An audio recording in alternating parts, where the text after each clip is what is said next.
Court में मनीष सिसोदिया के वकील की दलील जो पेश हुई है वो सामने आ रही है। आपको बता दें कि इस वक्त दिल्ली शराब नीति केस में गिरफ्तार मनीष सिसोदिया की 10 दिन की रिमांड पर ईडी की रिमांड पर सुनवाई चल रही है कोर्ट में। राउज एवेन्यू कोर्ट से जो अपडेट्स आ रही हैं उनके मुताबिक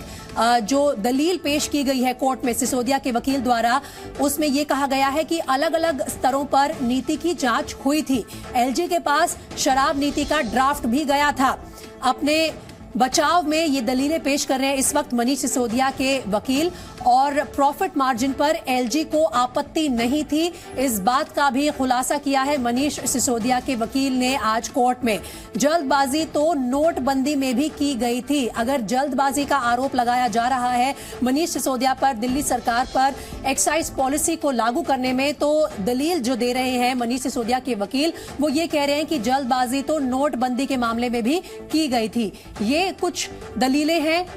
जो इस वक्त सामने आ रही हैं, लेकिन इस वक्त सुनवाई लगातार इस मामले में चल रही है। आपको बता दें कि दिल्ली शराब नीति मामले में गिरफ्तार मनीष सिसोदिया की 10 दिन की रिमांड की मांग कर रही है ईडी, और उसी पर इस वक्त कोर्ट में सुनवाई चल रही है। सीधा रुख करते हैं मेरे दो सहयोगी का, प्रमोद शर्मा और राजू राज इस वक्त कोर्ट से हमारे साथ लाइव जुड़ रहे हैं। राजू, सबसे पहले जो कोर्ट के अंदर सुनवाई चल रही है उसमें जो ताजा दलीलें सामने आई है, कहीं ना कहीं अपना बचाव करते हुए मनीष सिसोदिया के वकील इस बात पर जोर दे रहे हैं कि जो प्रॉफिट मार्जिन की बात की जा रही है उससे सहमत थे एलजी, और जल्दबाजी का सवाल नहीं उठता क्योंकि कई पॉलिसीज ऐसी होती हैं जिन्हें जल्दबाजी में लागू किया जाता है।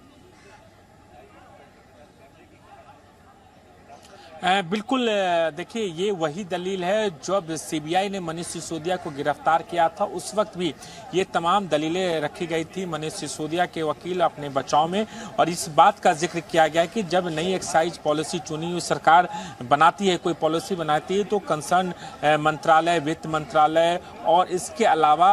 उसकी मंजूरी के लिए एलजी को पास भेजा जाता है, और एलजी उसके मंजूरी के बाद ही कोई बिल पास होता है और उसके आधार पर ये पॉलिसी को लाई गई। उस वक्त टेंडर देने के बाद एलजी ने उस पर रोक लगाई थी, लेकिन उससे पहले जब एलजी के संशोधन के बाद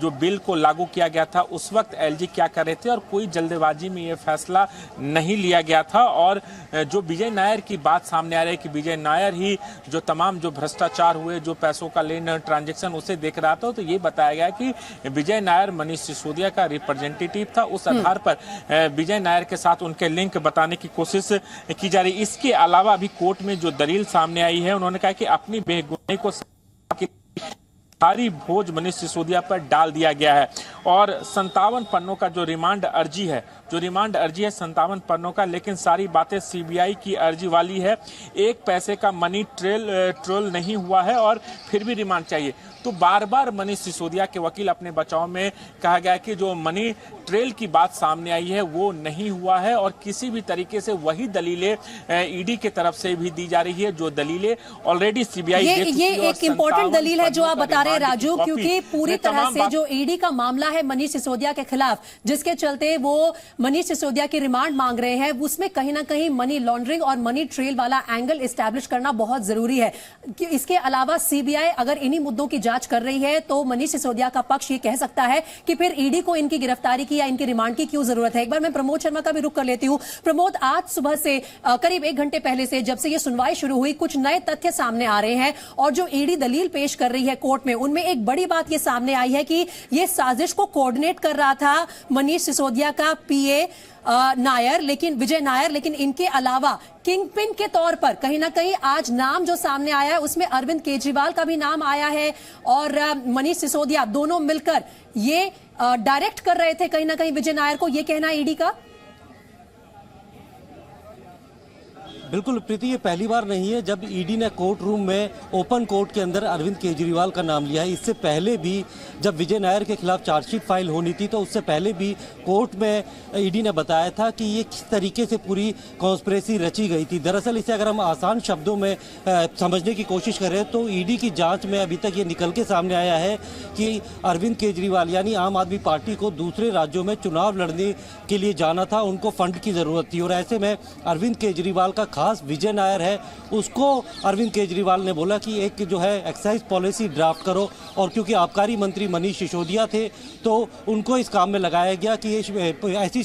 जो ड्राफ्ट की जाए पॉलिसी जिससे कि जो है कुछ फंड उन्हें मिल पाए। जिसके बाद विजय नायर, जो कि कैलाश गहलोत का सरकारी आवास है, उसको अपना हेड ऑफिस बनाया और वहाँ पे बैठकर जो है पूरी एक पॉलिसी ड्राफ्ट की गई। और विजय नायर ने बड़े लाइसेंसधारी और ऐसे लोगों को संपर्क करने की कोशिश की, जिसके लिए उसने इंडो एक्सप्रेस के मालिक समीर महिंद्रू को से संपर्क साधा और उसको बोला कि वो ऐसे बड़े प्लेट लेके आए जिसको इससे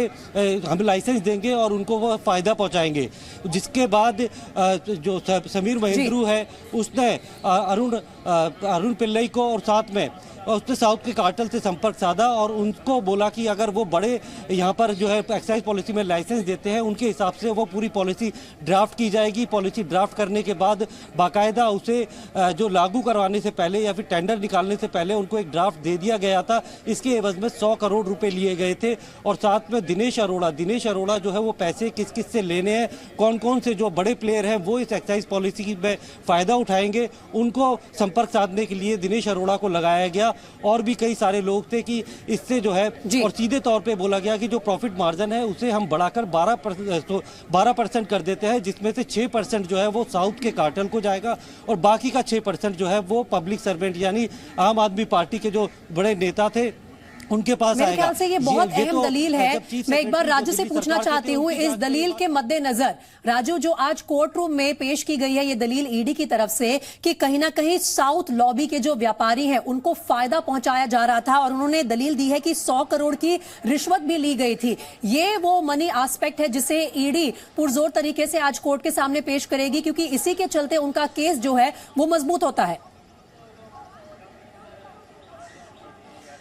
देखिए, निश्चित तौर पर जिस मनी ट्रेल की बात करें, जिस भ्रष्टाचार की बात करें, 100 करोड़ रुपए की बात करी है, उसे साबित करना चाहे वो सीबीआई हो या फिर ईडी हो, वो चुनौती है। और इसी चुनौती के लिए जब मनीष सिसोदिया की गिरफ्तारी हुई तो उन्हें कोर्ट में ये बता रहे हैं कि जो मनी ट्रेल है इसका पता लगाना है, क्योंकि तमाम जो पैसे का जो ट्रांजेक्शन हुआ, 100 करोड़ रुपये जो भ्रष्टाचार के लिए जो रिश्वत दिए गए थे, उसे कोऑर्डिनेट कहीं ना कहीं दिनेश अरोड़ा और विजय नायर कर रहे थे और साउथ लॉबी को फायदा पहुंचाने के लिए ये तमाम कवायद की गई थी, ताकि और इसके अलावा आम आदमी पार्टी के बड़े नेताओं को इसका फायदा मिले। तो उसी के तहत से ईडी को ये ट्रेल साबित करना, और इसलिए अब तक जिन लोगों को गिरफ्तारी हुई है उनके बयान दर्ज किए और उन्हीं के बयान के आधार पर ईडी अपनी दलील रख रही है कि इसमें कैसे दिनेश अरोड़ा को कहा गया कि रेस्टोरेंट के जरिए पैसे कलेक्ट करना है, इकट्ठा करना है, और ये तमाम चीजें मनीष सिसोदिया का नाम आया, अरविंद केजरीवाल का भी नाम ईडी ने कोर्ट में रखा। ये वो नाम तब रखे जब इन तमाम आरोपियों के बयान लिए गए, दर्ज किए गए, चाहे उसमें से मनोज राय का बयान हो या फिर विजय नायर का बयान हो या फिर दूसरे आरोपियों का बयान हो। उस बयान के आधार पर ईडी अपनी दलील रख रही है। और अभी भी ये कहा गया कि मनीष सिसोदिया के बचाव की तरफ से जो बातें कही जा रही वो भी काफी महत्वपूर्ण है कि इसमें से जो भी चीजें गई है, जो भी टेंडर पास हुआ, जो भी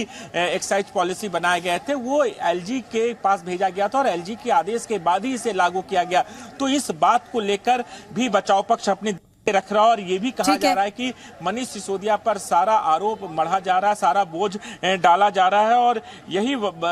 चीजों को लेकर कोर्ट में मनीष सिसोदिया के बचाव में रख रहे हैं। अब देखना होगा कि जो 10 दिनों की रिमांड मांगी गई है उस पर कोर्ट कितना कन्विंस होता है और कितने दिनों का रिमांड मनीष सिसोदिया का कोर्ट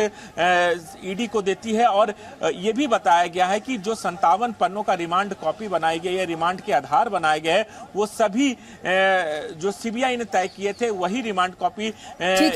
कहीं ना कहीं ईडी भी तैयार प्रमोद, इस मामले में जिस तरह से अब रिमांड कॉपी आज ईडी ने कोर्ट में पेश की है और जिस तरह का केस सीबीआई ने बनाया है मनीष सिसोदिया के खिलाफ, जाहिर तौर पर काफी ओवरलैपिंग केस है। जो आरोप